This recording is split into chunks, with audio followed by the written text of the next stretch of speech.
everyone. This will be just a real quick video.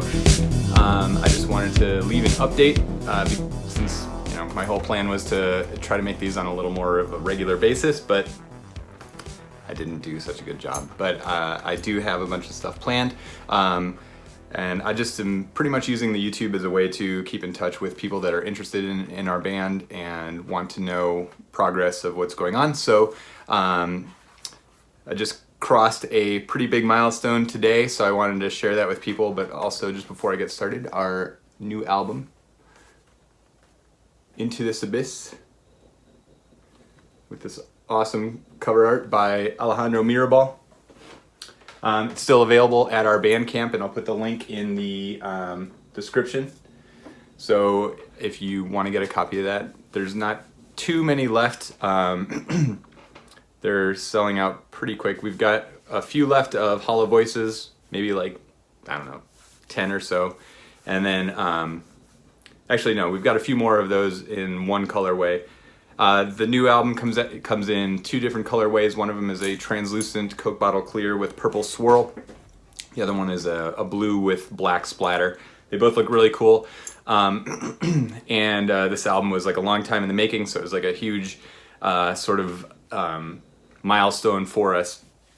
So after we finished that one, I wanted to not, just sort of wait another 5-6 years before I do a record. So I got to writing, and like in the last video, I was kind of explaining like how the process I've been using is to make demos on old school 4-track cassette tape. And I did pretty much all of the songs or the demos that way.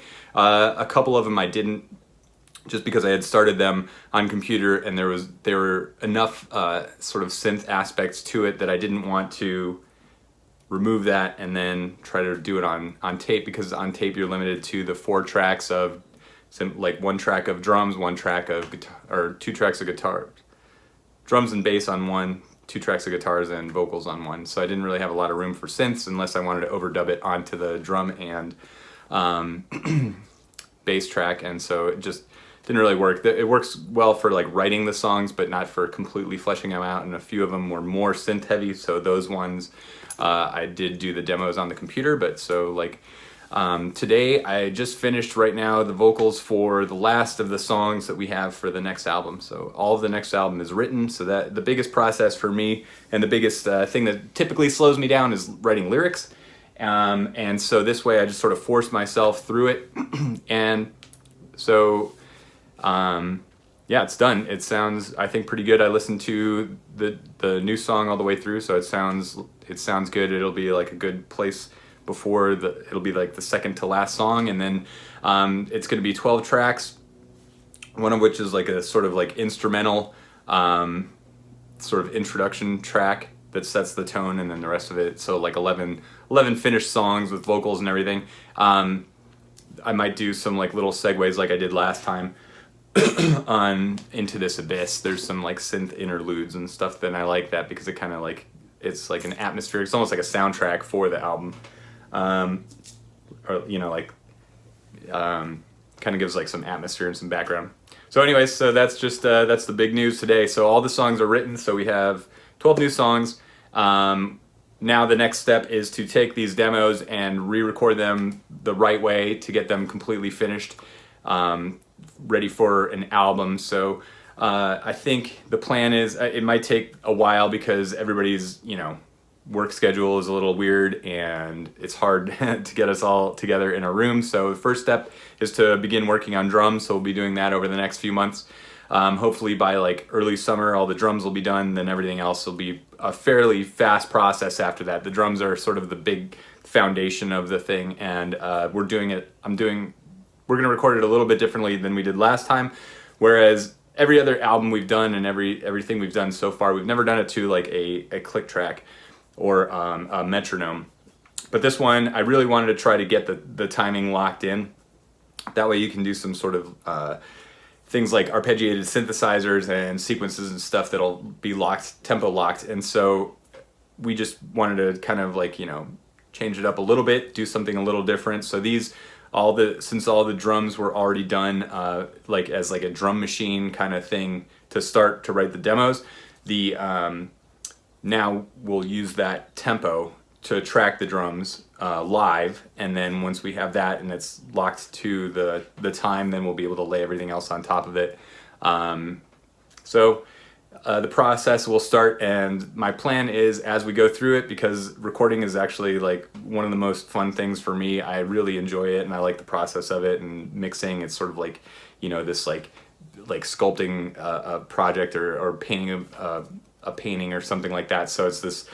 It takes a while. It's we're not going to knock this out in like a weekend. It's going to take a few months, but we'll videotape. Or videotape, that's an archaic term. We will video record this as we go through the process and post little videos and stuff, so you can sort of see how it's going, and, you know, see sort of the shenanigans that ensue when you're trying to, you know, record guitars and vocals and all in all its embarrassing out of tuneness at first, until you get the right take. So yeah, so that's it. So the last of the songs is written. The album is we're gonna start working on it within the next week or so, and then in the meantime, over the next few weeks, I've got a bunch of records that I've really wanted to kind of like discuss. So what I think I'm gonna do is, over the next few videos, try to give some shout outs to some of the other bands that are similar to us that I feel like we could play with, either in the like horror punk genre or metal genre or whatever, something that, you know, that sort of thematically fits with us, or just stuff that I've bought recently that has inspired me, that I thought was cool enough that I'd like to share with people, because there are some really interesting, cool new bands coming out, even in this like you know, ridiculous like frickin' cultural desert, where some song like, you know, WAP is the #1 song in the land. So there's a bunch of other cooler stuff out there. Some other bands that I've bought records for recently, like I'll save that for when I do it, but I've bought a bunch of some really good stuff lately. There's a bunch of really good things coming out. I think the COVID lockdown was a good productive time for a lot of musicians, so gave everybody a chance to to try to get focused on music instead of everything else. Yeah, so that's it. Quick video. I just want to say, or just let everybody know what's up, and that's it. So stay tuned. I'll give you some cool new album suggestions in the next few days here. But thanks, you guys. I hope everybody's doing good, staying healthy, and I'll talk to you soon.